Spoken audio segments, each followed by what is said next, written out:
Back to the Elecraft K2 serial number 1740 after a little break with the Curtis 8044 stuff. We'll come back to that as I put the repaired 8044 keyer into the ICOM 735. That's this. It's got the new chip in it, but we'll take a pause because I want to get the K2 back on the bench and sort of resolve what's going on.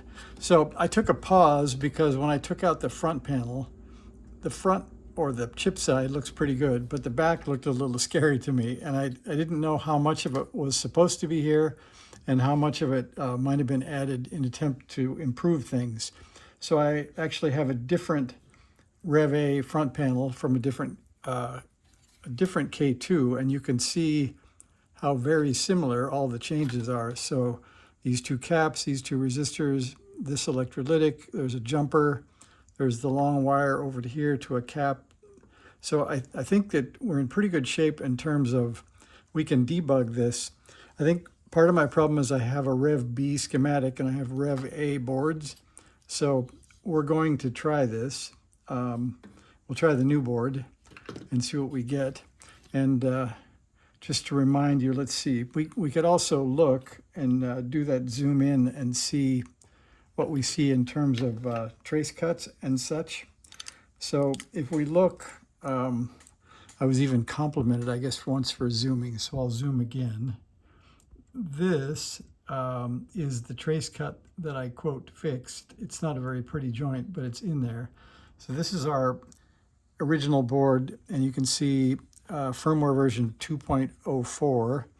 Now here's the new one, or the replacement that we're going to try. You can see it's running the same firmware version, and if I zoom in, you can see this one has an even more sort of attack mode trace cut. So apparently that trace cut is correct, as well as this trace cut on C24. And we can go back to the original and look at that. So I don't know if anybody has, there's the other one, another attack mode cut. I don't know if anybody else has a Rev A board, but apparently that would be the instructions to put some kind of a mod on it to maybe do an up rev. So we're going to try this simply by putting it in to see if it works better than the other one. And let's see, I'll get the tuner out of the way a little bit here for the cable.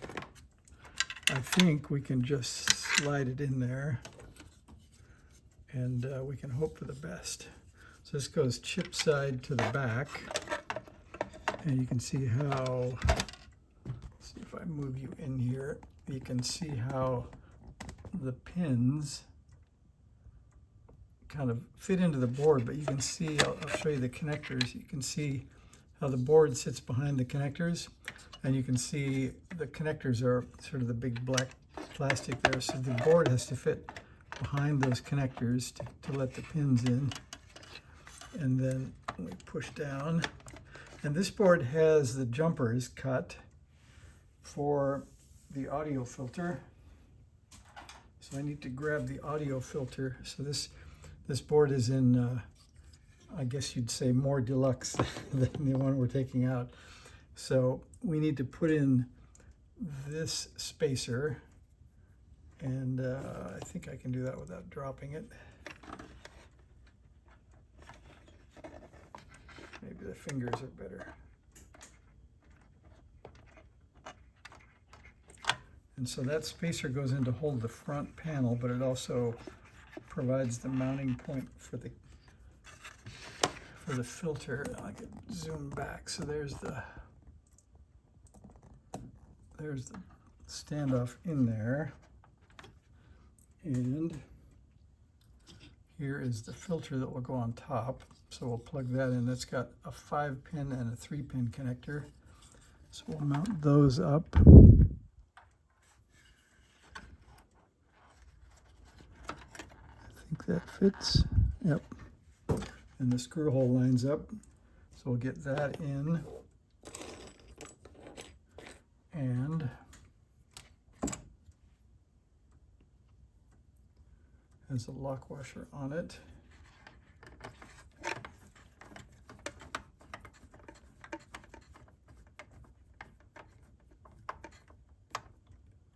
that works. And then I think that's enough to try it. I don't think I need that other ground to be there. So let's try that just to save a little bit of time. So I'll back it up here and we'll see if we can turn it around so you can see more.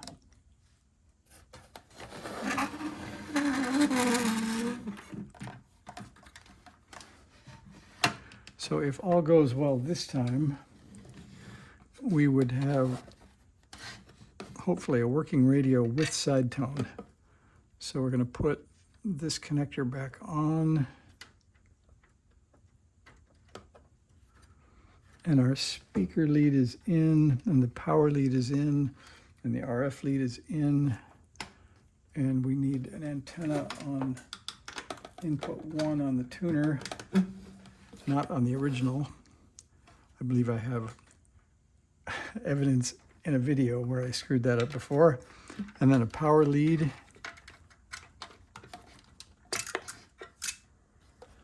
All right, then we're on, let's see, the antenna with no markings, and the switches are correct. I guess we'll see first if it might receive something. That'd be interesting. The AGC is pretty slow. I turned the RF gain up and it went quiet. That sounds pretty empty.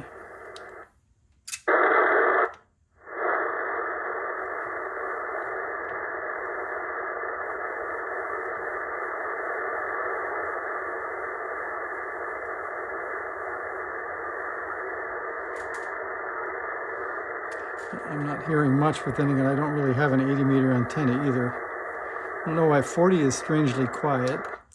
So let's try a 30 on the 30 meter dipole. Just wanted to hear some kind of signs of life before we tried the side tone. I guess we'll call that a sign of life. So I think it's receiving something. And above all, we got audio because we did have those jumpers for the audio filter, so apparently that's working correctly. And if I hit a fill, let me see if I can tip that up without dumping it over. Here we go. Yep, so the audio filter works just by installing it. So no setup needed, I guess. I don't know why 40 is so quiet.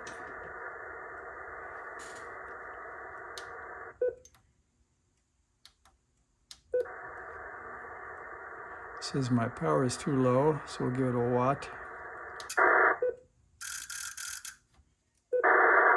That's better. So I guess that's why our signal was low, is the tuner was set for something else.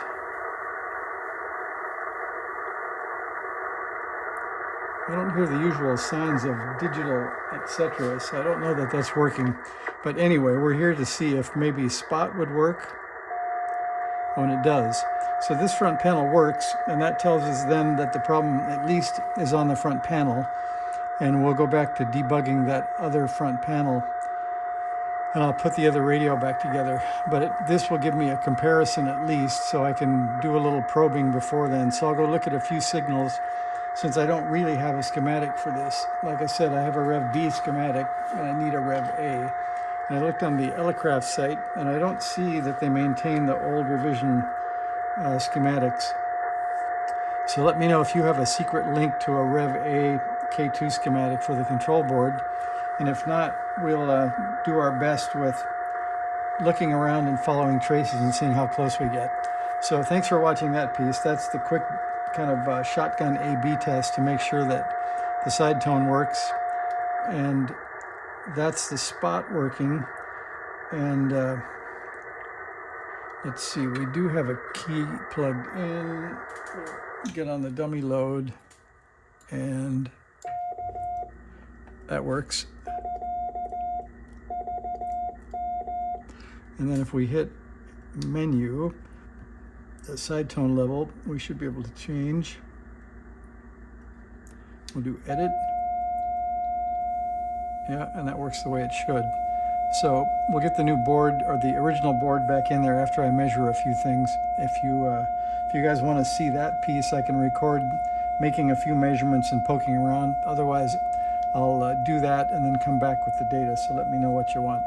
All right, thank you. See ya.